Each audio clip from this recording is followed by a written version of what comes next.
Hi, I'm Beth Helfter of Eva Page Quilt Designs. Have you ever participated in one of my Zoom mystery days?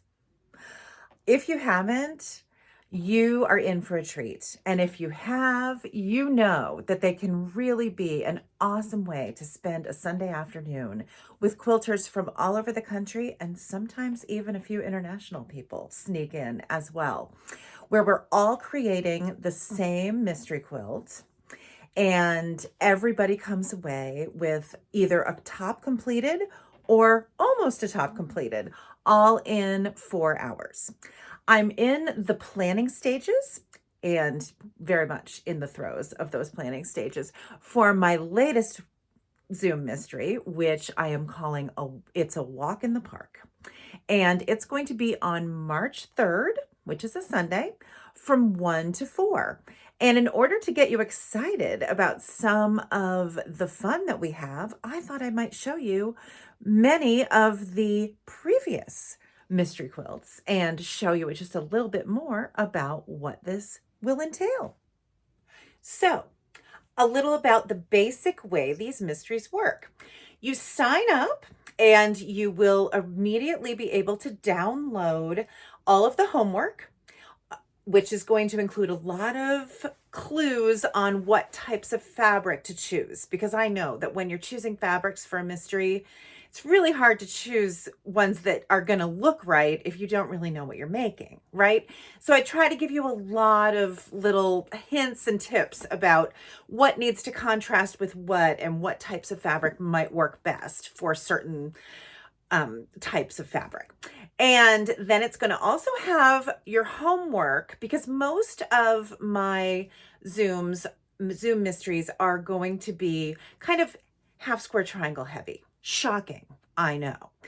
But I'm going to give you the directions if you want to make your half square triangles in my accordion sewn half square triangles technique. Or if you just want to make half square triangles the traditional way, I just give you the chart of how many of each combination of fabric you're going to need. However, once you go accordion sewn, you never go back. I promise you. So it's a really great way if you've never tried it before. Pretty simple. There's videos you can watch that I'll give you links to, and it's a great way to get yourself going on that. And then when you come to class, you're all prepared with all of your half square triangles made, and then we're ready to just get started. Once you get there with all of your homework done and you're all excited and raring to go, we start out in one Zoom room, and I just kind of give you a few basic little tips and teach you how to move from breakout room to breakout room, and then it's time to go. Everybody goes to breakout room 1, where clue number 1 is hanging out, screen shared, and you do what it says. You work in your own at your own pace, in your own studio. And then when you're done with clue 1, oh my gosh, where do you think clue 2 is? In breakout room 2. Try to keep that pretty simple. And so you can either move yourself to breakout room 2, or I can do it for you. I am there to facilitate everything. If you can't move from breakout room to breakout room, I know how to do it. I could do it in my sleep. Actually, that's probably not true. I always have to kind of reassess how to do it, but I do know how to do it immediately when you get there. And then if you need help with something, if you're confused about how a fabric will work, or if you don't really know a technique that I maybe mentioned in the clues, I can help you by doing a little demo. I can bring you back into another breakout room, just the two of us, if we need to discuss something a little bit more private about your quilt. Whatever you want to do, I am there. I try to, talk to everybody, make sure everybody's doing a good job. And then as we move through the breakout rooms, at the very end, we all go back into the main room where everybody gets to show their tops. And that usually starts happening about 2.5 to 3 hours in. We get a few people that are starting to be there. As people move into that room, I'll go back into that room and do a little, we'll do a little show and tell with the people that are in there. I'll go through the final PDF that you're all going to get the next day that includes all of the clues and some finishing options and some other layouts and things like that. So really, for the bargain price of $18 to $20, you are getting a day of fun, a whole new pattern, and lots of different options. Plus, just the delight of being with other quilters. Who can ever not want to do that? So I'm going to show you some of my previous designs, and I really hope you'll want to join us after I do. This Zoom mystery was one of the very first ones I did, and it's called Pop Goes Your Scrap Bag. And it's named for that pop of color that you get, which you can see really well in the big one that has lime green. So you can see that it's very half square triangle heavy, and that all of those half square triangles were made previous to class. So then all of your clues that you would be looking at were just making certain segments of this quilt until it all came together at the very end. And when you ended up in that final breakout room, you had a quilt top that was about the size of the larger quilt top there. Scrap Blast.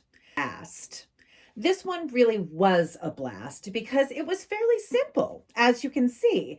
And I'd like to point this one out because it shows how, as promised, I always give plenty of finishing options, whether it be different sizes, different layouts, or even some borders in the final directions that everybody gets if they participate. So you can see that I did add a border to this one. It did start with a focus fabric that's in the middle there, and it was just really fun to pull all of those colors and all of those fabrics. So I may not have quilted the larger sized with all of those borders version of Scrap Blast, but I did make a little mini and quilted up that one. This one is only 18 inches plus borders large. So it's really a really cute little mini to show off that yes, this project can be done in different sizes and still look really pretty darn awesome. I called this Zoom mystery Focus Pocus, and that was mostly for lack of a better name. Still haven't come up with a better name for this one. But you can see that, again, we started with a focus fabric from which we drew all of our other fabrics, many scraps, as I like to see in these quilts. And in fact, this particular top also has a border on it. You know how you can see those red fabrics are kind of making hearts? The actual Zoom that we did not have that outer border on it, so it just kind of ended, and I thought that it needed a little something extra. So all that participated got the directions to finish it off with this border as well. This is either going to be the most boring quilt mystery in the world, or maybe you're looking at the backing of It's a Walk in the Park.